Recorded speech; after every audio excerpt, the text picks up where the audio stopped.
Bienvenue à vous, frères et sœurs bien-aimés. Bienvenue dans Sagesse Spirituelle, la chaîne de la vérité, de la protection, de la délivrance et de la lumière authentique. Je rends grâce à Dieu pour ta vie si tu écoutes ce message aujourd'hui.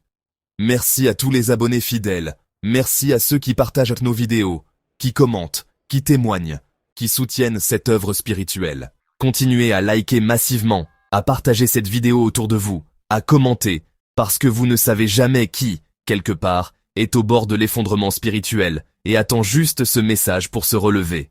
À toi qui es fatigué de la vie, à toi qui porte des combats invisibles, à toi qui as l'impression que tout bloque sans raison, je veux que tu saches une chose très importante avant d'aller plus loin.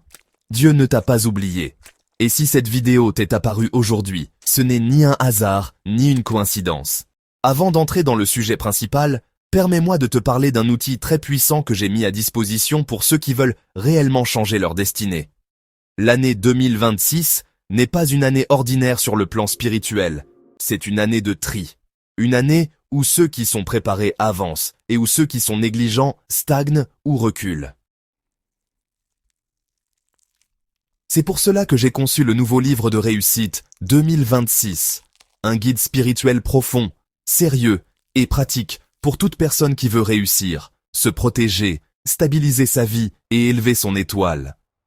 Dans ce livre, tu découvriras des rituels puissants de protection pour toute l'année, des pratiques de clôture définitive contre les attaques spirituelles, des bains stratégiques selon les jours spirituels comme le mardi et le vendredi, des méthodes pour bloquer la sorcellerie familiale et extérieure. Des enseignements profonds sur le feu, l'eau, les métaux et leur impact spirituel. Des clés pour renforcer ton aura, ton nom et ta destinée. Des prières ciblées pour le travail, l'argent, la paix, le mariage, la clientèle et surtout des secrets que je ne partage pas publiquement sur YouTube. Maintenant, ouvre bien ton esprit et écoute attentivement, car ce que je vais partager aujourd'hui n'est pas un jeu.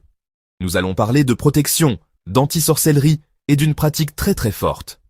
Cette recette ne ment pas, ce n'est pas une invention récente. C'est une ancienne clé de défense spirituelle transmise discrètement depuis des générations. Beaucoup parlent de pouvoir, beaucoup se vantent. Beaucoup disent qu'on ne peut rien leur faire. Mais la vérité est simple. Celui qui dit qu'il a des pouvoirs, s'il s'approche de toi avec des intentions occultes, il va le regretter lorsque ta protection est bien posée. Cette pratique agit comme un bouclier tranchant, une barrière énergétique pointue, un miroir brûlant qui retourne les attaques sans que tu n'aies besoin de combattre qui que ce soit. Elle repose sur 3 forces spirituelles majeures, le feu, l'eau et le métal. Le feu représente la purification extrême, la destruction des charges négatives, la transmutation et la colère divine contre les œuvres occultes. Le feu ne négocie pas, il consume. Alors, l'eau représente la mémoire spirituelle, le transport des énergies, le lavage profond de l'aura et la neutralisation des influences invisibles. L'eau absorbe, transporte et libère. Et puis, le métal, ici représenté par le couteau, symbolise la coupure, la séparation, la défense et la justice tranchante. Dans le monde invisible, le métal est insupportable pour certaines entités négatives.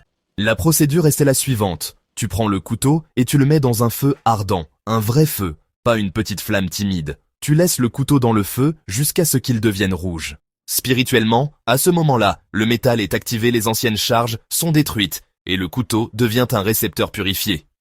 Ensuite, sans peur et sans hésitation, tu plonges immédiatement le couteau brûlant dans le seau d'eau. À cet instant précis, il se produit un transfert invisible mais très puissant, le feu charge l'eau, le métal scelle l'intention et l'eau devient une eau de défense spirituelle. Avec cette eau, tu prends un bain sans savon et sans éponge, tu te rinces simplement. Car ce bain n'est pas destiné à laver le corps physique, mais à laver l'aura, décrocher les attaques invisibles et poser une barrière autour de toi.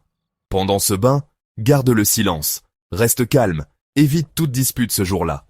Après le bain, tu te sèches naturellement. Le couteau utilisé ne doit plus jamais servir. Il doit être jeté dans une décharge ou mis à la poubelle, car il a absorbé et tranché des charges spirituelles et le réutiliser serait ramener ce qui a été coupé. Cette pratique se fait uniquement un mardi soir, pas un autre jour. Spirituellement, le mardi est lié à la guerre spirituelle, à la défense et à la coupure des attaques. Cette protection est très pointue et durable. Elle peut être faite tous les 6 mois ou une fois par an, pas plus, car ce n'est pas un bain ordinaire, mais une armure spirituelle. Ne fais jamais cette pratique par curiosité, par colère, sous l'alcool ou dans l'intention de nuire à quelqu'un, car elle est strictement défensive. Beaucoup de personnes ont constaté, après cette pratique, un éloignement soudain de certaines personnes, des rêves révélateurs, une paix intérieure profonde, la fin des cauchemars, et aussi des attaques qui cessent sans explication apparente. Quand une protection est bien posée, les ennemis se dévoilent d'eux-mêmes sans que tu parles. Sur Sagesse spirituelle, nous ne jouons pas avec la foi, nous partageons pour protéger, libérer et élever. Que la lumière te couvre, que ta route soit fermée aux ennemis et que ton étoile brille sans entrave.